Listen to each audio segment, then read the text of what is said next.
Good morning, everybody, and welcome to another episode of the Sacred Roots podcast. I am very excited with today's guest. So give a round of applause to Keri. Thank you so much for having me. It's such an honor to connect with like-minded people, making a difference in the world and sharing their voice around it. Thank you. So Keri and I do a work that is actually quite similar. So I think you're going to really enjoy this conversation as you are listening to the Sacred Roots podcast, because Keri really bridges the spiritual and the business. She goes into the Akashic Records. She understands the mind, the soul. She does healing work.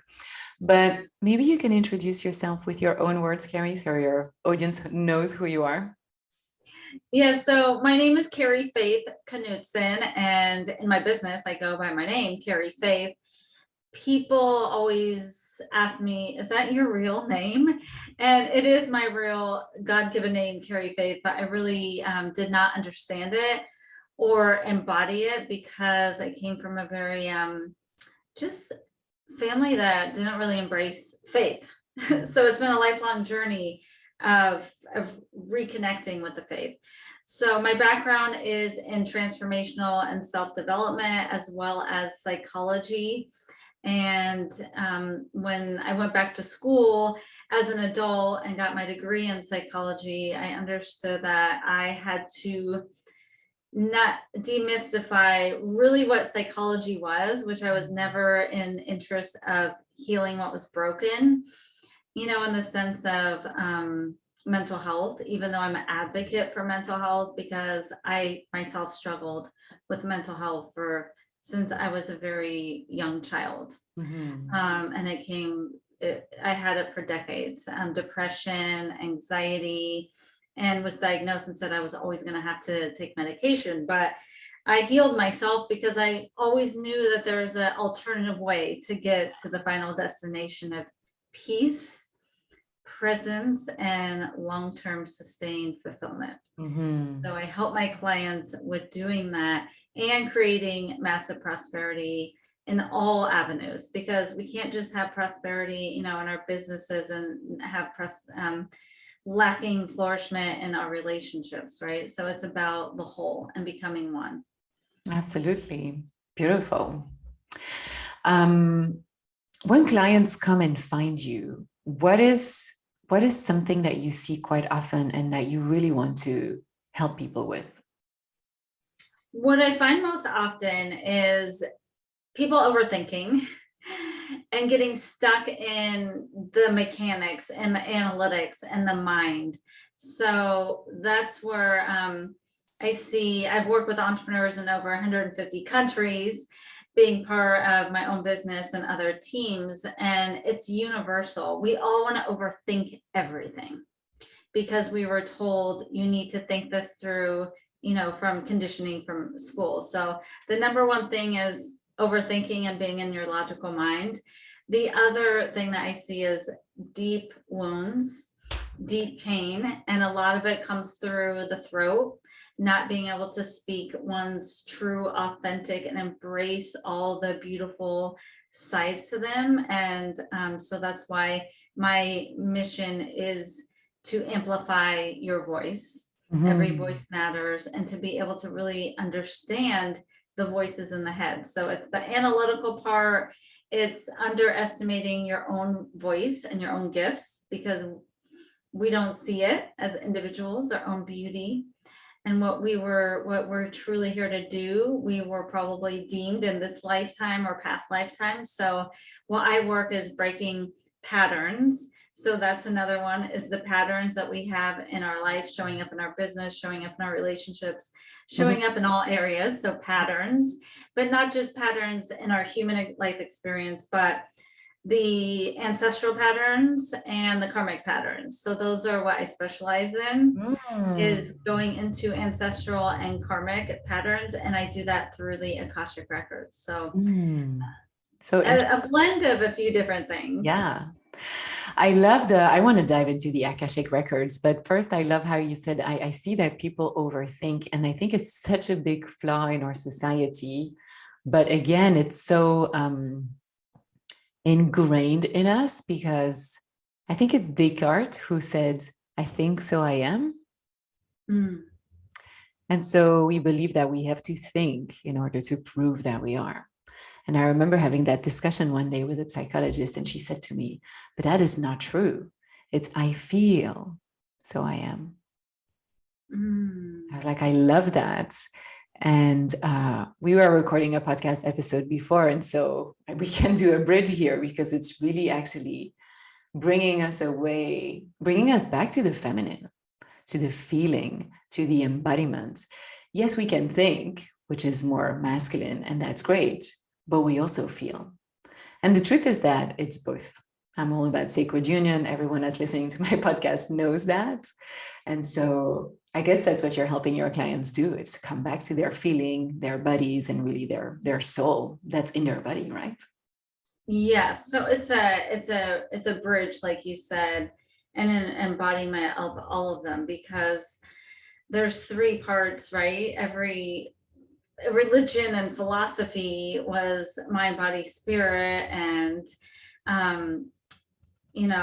I love that you quoted a philosopher, because that's really where everything has transpired, and it's always been in threes. So it's about the mind, but also the feeling. So the feeling is sometimes, though, even through our conditioning, is understanding the feeling. And that's where we really go deep in the inner healing and inner child work is the feeling part, because our feelings actually, if we don't know how to really embrace them and manage that and feel through our body and not just, our five senses, and really understand it from the logical side, the illogical side, and then just, it's about the embracing of it. Am I making sense here? Yeah. So the feelings, what I'm trying to say is that the feelings get in the way. They do also get in the way because of our logical mind. So uncovering that, and that's part of the inner work. But the only way is through. It's actually by really feeling. Yeah. Yes. And realizing the gift, like the gift in it. That's what I uncover, is that there's so much gift in you feeling through that, because it usually comes up at the end of, at the very root is shame, guilt, resentment, fear, and then is even, through ancestral is deeper. But as we know through epigenetics and this quantum field, that we can heal all lifetimes and all exists at the same time. Yeah, so true. Everything's connected. So I want to dive into your expertise and how you help your clients go into the Akashic Records to break karmic or transgenerational patterns. How does that happen? Tell us more about that. Well, if you're unfamiliar with the Akashic Records, it is the vibrational energy of all that is, that all that ever has been, that all that ever exists. So our soul is basically just energy, right? We have, if I'm sure your listeners know, because this is right, that the soul is eternal. So the soul carries information, it holds a vibration, and I go into your actual vibrational field through, and really everyone can do this. It's just a way of being trained to do it. I go into your field, and I basically can see and feel and receive messages that are for you and through you, because it's like I'm seeing through your eyes. And I was amazed that I could do it when I started doing it.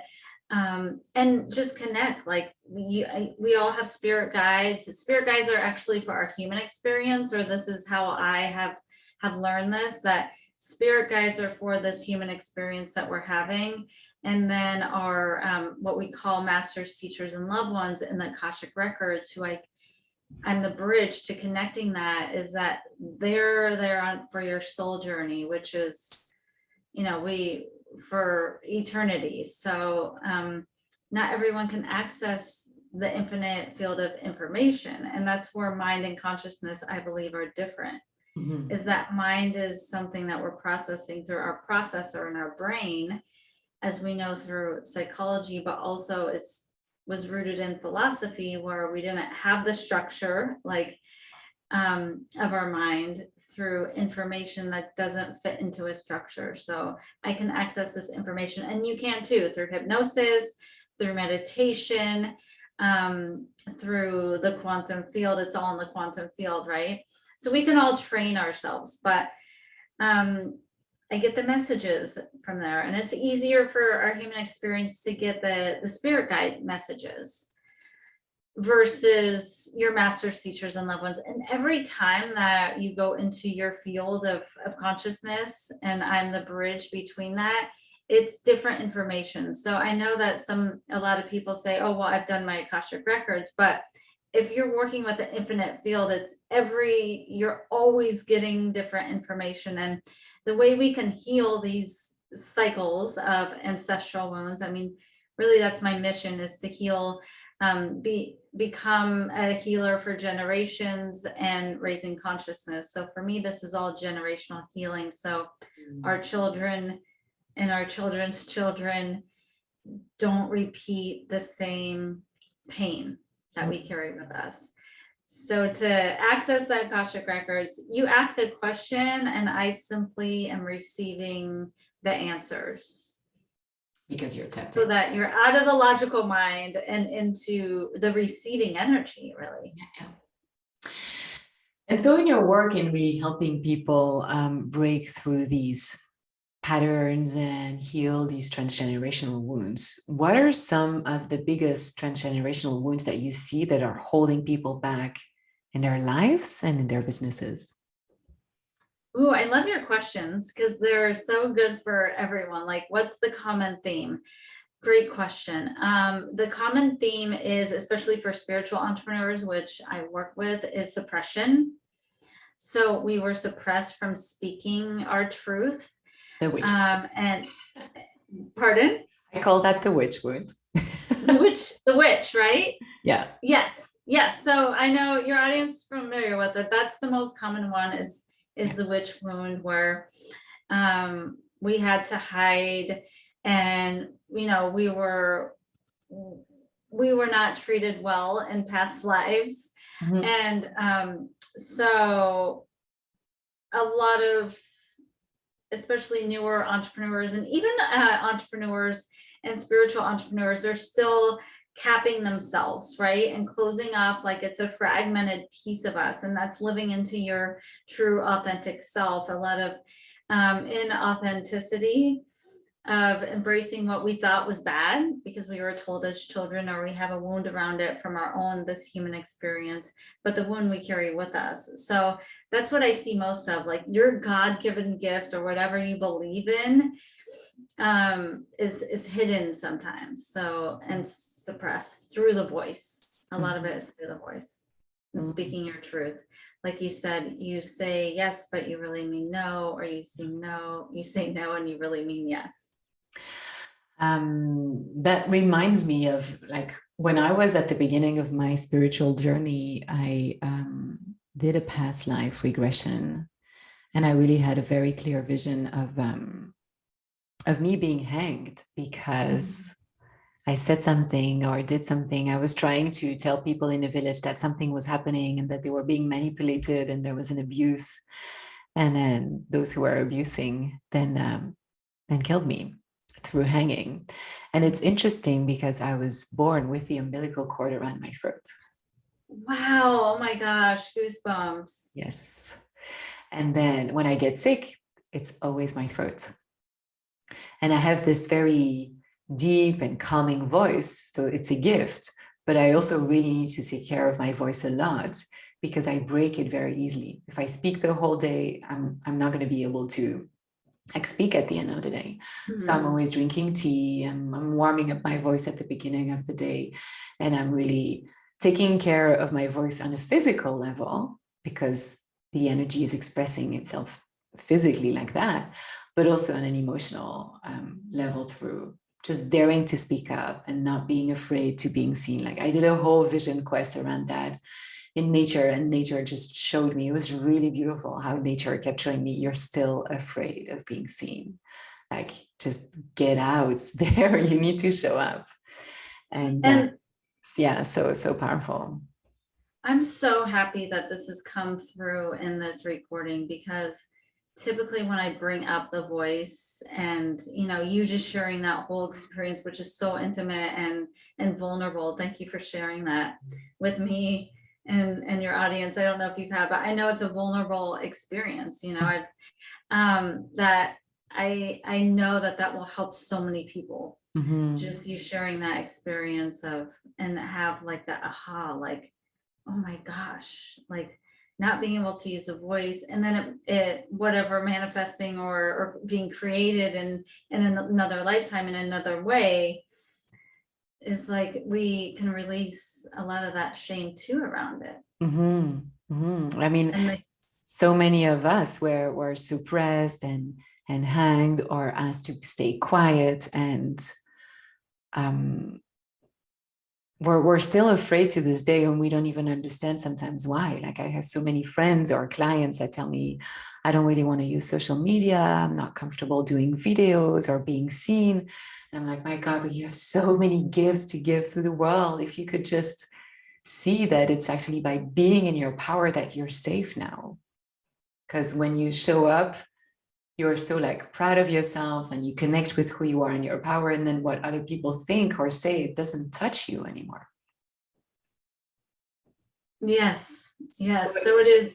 Yeah, it's so important to step up and to realize that it's by being in that power that we're safe now. The fear of being seen and heard is one of the most common. And also at the same time, we want to be seen and heard so much, but we're so afraid of it. So we're just like stuck in that loop, which is not really funny, but it's making me laugh because it's just so illogical, but that's very human, I guess. It is very human, and that's why I know, like, innately I can identify those patterns too through our human experience, and how, you know, you might have broken through the barrier of in your business, you know, but then there's still holding back in your relationships, not really being able to authentically connect maybe with a spouse or a friend or a parent. So, and as we know, working with energy is that everything is intertwined. So a lot of the time people will come to me for building their business or scaling their business. And I see, you know, I ask if with intuitive, not necessarily in the records, but just through conversation, you know, asking about relationships or with parents or how they take care of themselves. You know, it can be as small as, you need to go take a bath, because I do intuitive readings too. So I just know the messages for people that's gonna kind of crack open to that full one's soul, full essence. It can be small, it can be big. And so for people who have that fear of being seen and heard and are still struggling with that suppression, you go in the Akashic Records and you give them a message that is going to be unique to them. Is there also like more commonalities or general things that you help them with or tell them to do to really heal from that? Well, it's very unique and personalized. Because I don't just use one modality. Of course, when I'm in the records, I only work with in the records, but it is, you know, like one's social security number, it's so unique to them. So I wouldn't say that I see the one pattern that I do see in the experience is that I connect people with I connect in people's fields where they're connected with their basically like their goddess or their god. Typically, like we even not on a logical mind frame, like connect with one essence. Like maybe it's that you're most connected. Like for me, a lot of it is my grandfather. So it's no coincidence that when I first had my records open, that it was my grandfather that came through, and he had like the messages about play and about, about like self-love and uniqueness. And so that's the theme that I see, is that one person that is most important to you in this human experience, and maybe they pass, they come through. And so to have that reconnection with it is your ability to build your business. And because I typically work with entrepreneurs from the soul level, like you do, right? Yeah. From the soul, and not necessarily through what your coach or a business coach is selling you, or what your parents thought, or what your best friend is doing. It's your core essence, and it's because connecting with that one person that you connect with best. But sometimes we just shut it out, right? It's like, it's there, but you're shutting the door on it. And so it's like reopening the door and being in that receiver's energy to receive and be okay and heal from it. And then that's where through different sessions and a longer container, working with me one-to-one in a 6-month container, we have the time to go into the past that is holding you down. Because for true enlightenment to happen, I know from many different perspectives, it's about, fulfilling from Maslow's theory, this is a psychology theory, fulfilling the basic needs for enlightenment. But a lot of us get to enlightenment quite easily, especially if we consider ourselves spiritual, but there's still a base that doesn't have that love, safety, maybe it's finances, you don't feel financially secure or even self-independent, so it's about balancing those two in a longer container. But that's the long way around it. The common theme is connection with who you're connected with most, and being open to it and following that path, is staying open. And can you actually go to the Akashic Records for yourself? Oh yeah, you can. There are for yourself sometimes to go have messages. You can, because really it's there's different ways. It's just like, life. We might all be birthed into this world a different way, or through different vessels, but everyone can access their Akashic Records. I mean, there's books about it. You can read the books and you can do it.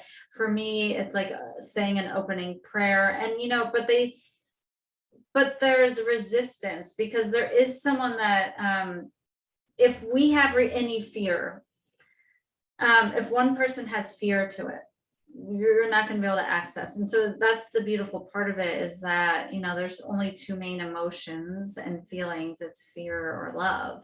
And so if there is fear resistance, which we all have in one way or another, but if there's too much, you won't be able to access it. And it's not even like too much, it's just there's some clients that I've had that I can tell they're a little bit fearful about what's going to come through. And so that way I am not accessing the information, because they have a fear. And then that's when you can go into different modalities, such as I am a medium and have other psychic abilities through intuition, but everyone can access it. Everyone can meditate, right? Everyone can actually self-hypnotize. I have some good references for that as well, some books.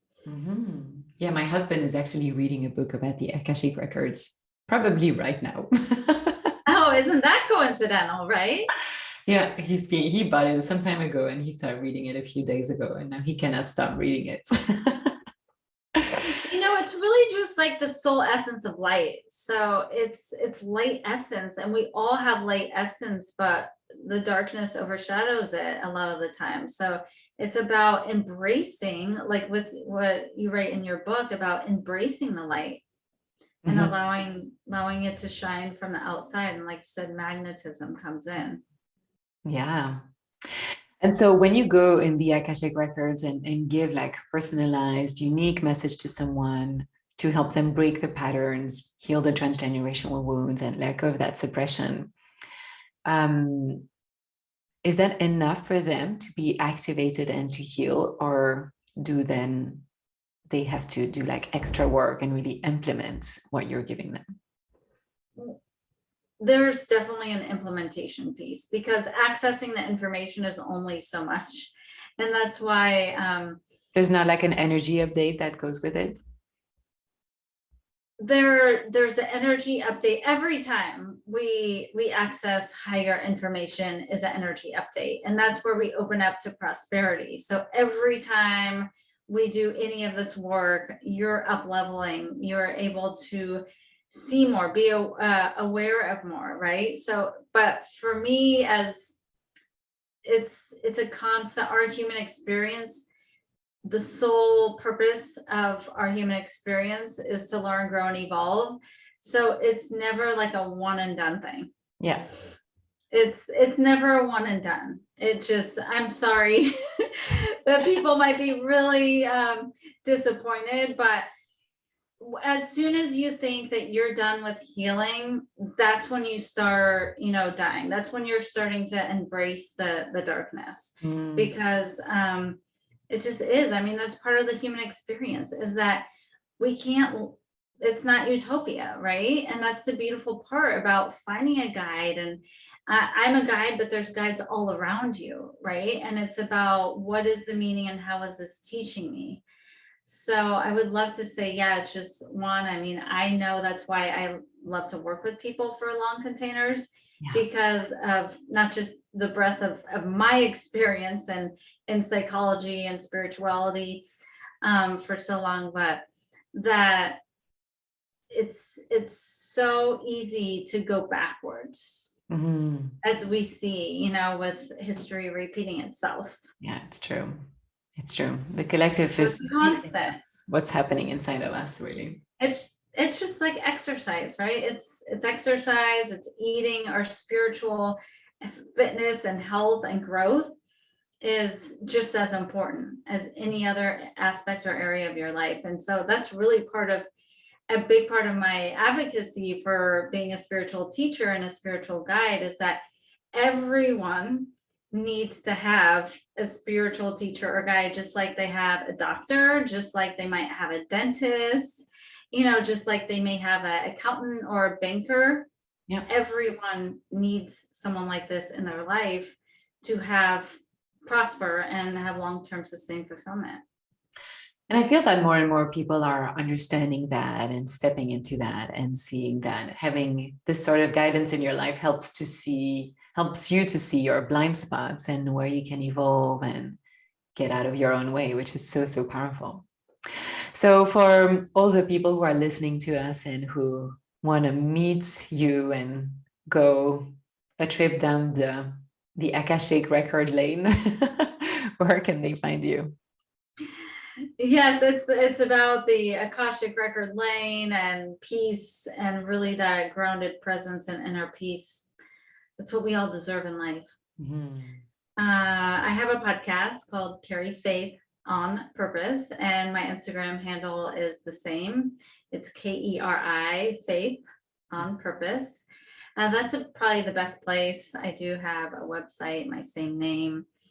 And if it's not me that you're connecting with, I just encourage everyone to find themselves a spiritual teacher and a guide that they can trust, and that is going to help them on this human experience, because we're not meant to do it alone or live, in hiding or shame or guilt, because every voice matters, everyone matters, and everyone is a new world leader.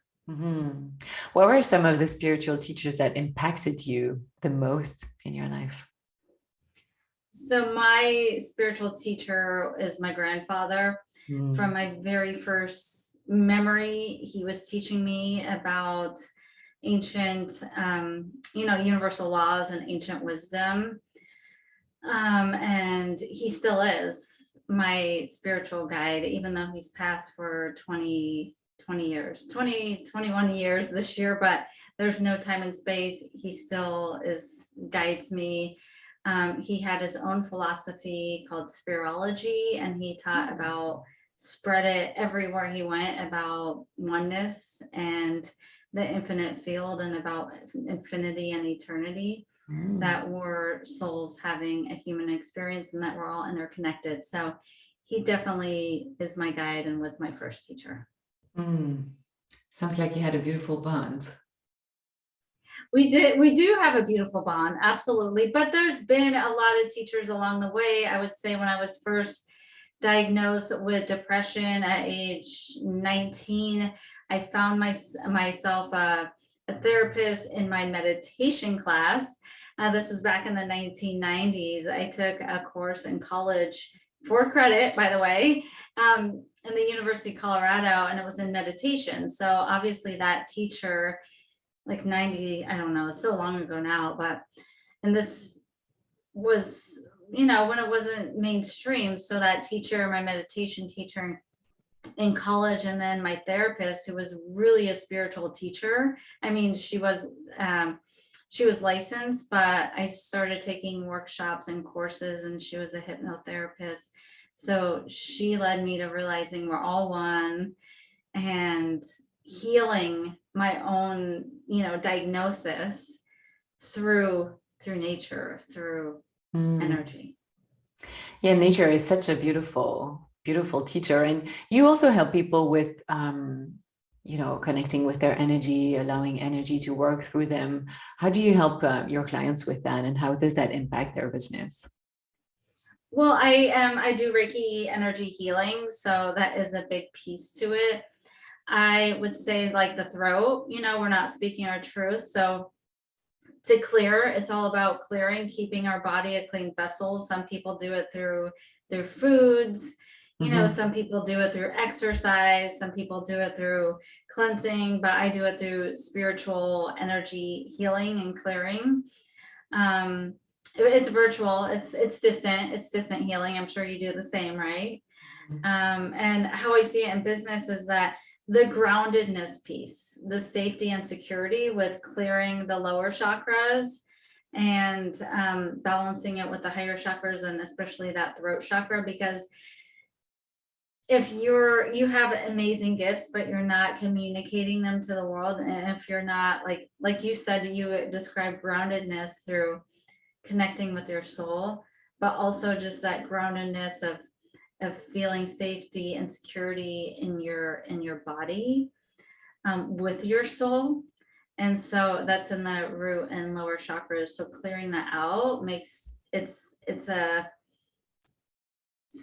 somatic, right? Somatic feeling. So that even just bringing the awareness to it, that when you're doing something in business that feels really uncomfortable, most people stop and they go to avoidant behaviors. But when you can have that awareness, like, oh, I'm having this feeling sensation, but it's okay, right? And then also, like, I have a free clearing meditation, and on my podcast I do as well. I remember one of the first time I went to see a healer, she was telling me, you have a beautiful energy, but you're not grounded at all. Your root chakra is completely blocked. You should wear red panties. So I went on to buy red underwear, and I think I wore red underwear for years. And I told her, that's very interesting because red pants is my favorite outfit to wear. And I didn't know how red was the color of the root chakra and how the colors were impacting your energy field. And so I was naturally drawn to wearing red pants all the time. Like, I was known to wear red pants all the time, just because I was actually craving it and really needed it. So it was really beautiful how my intuition guided me to, like, really work on that root chakra. Absolutely. I mean, we know innately, right? And I can, because I'm an intuitive reader as well, it's like knowing, just it's foreseeing the future, like what you need now, because the field is all connected. So through foods. So I'm glad the foods, right? So I'll know, like, oh, you need to, like, eat green leafy vegetables or blueberries or oranges and citrus. And all those ways are in addition. And then stones, personalized stones too, is that working with gemstones, is that, and these are all even included in just doing one session, is the sense of finding stones that you can work with, and like your guide told you you need red panties. It seems absurd, but it worked, right? Yeah, absolutely. Absolutely. And then I did my energy healing training. So like I understand it completely. But the first time she told me that, I was like, red underwear, like how is that going to make a difference in my life? But I had no understanding of everything being energy and everything being connected, and how colors and food and stones, everything influences us. And so, yeah, it was, now it makes me smile to think about the innocence that I had and this funny advice that I received. I mean, really, So, it's the small things that make the biggest yeah. difference. You know, someone is just having a block, you know, like trying to manifest with a vision board and all these things. It's like it's just one tiny, like 1 millimeter, one little thing that if you shift it, everything opens up for you. Mhm. So and it's about trusting yourself, the trust piece. So important. So important to trust ourselves. All right. So beautiful. Thank you so much, Keri, for coming on the Sacred Roots podcast. Can you send me all these beautiful links that you shared with me, your Instagram website? We're going to put them in the show notes of this episode so my audience can connect with you if they want to have an energy healing session with you or go in the Akashic Records with you. Absolutely. You have one last message for our audience, something that you want to share so that woman can really let go of that suppression? My message is always, always, always carry faith in yourself. The messages that you're receiving that are completely illogical, they're there for a reason. Trust them and get out of your head and into your heart. And the best way to do that is actually close your eyes and physically put your hand on your heart and on your belly and just breathe. Breathe. So your name is your message. My name is my message. It's about just have faith in yourself and believe, right? Believe that whatever's coming through is there for a reason. You know, it's either it's a lesson and it's a direction taking you to somewhere else, even when it doesn't make sense. It's the surrender piece, right? So That's important. what it is. Yes, so important. My audience loves to talk about surrender because we all really need that. Thank you so much, Keri. Thank you for having me.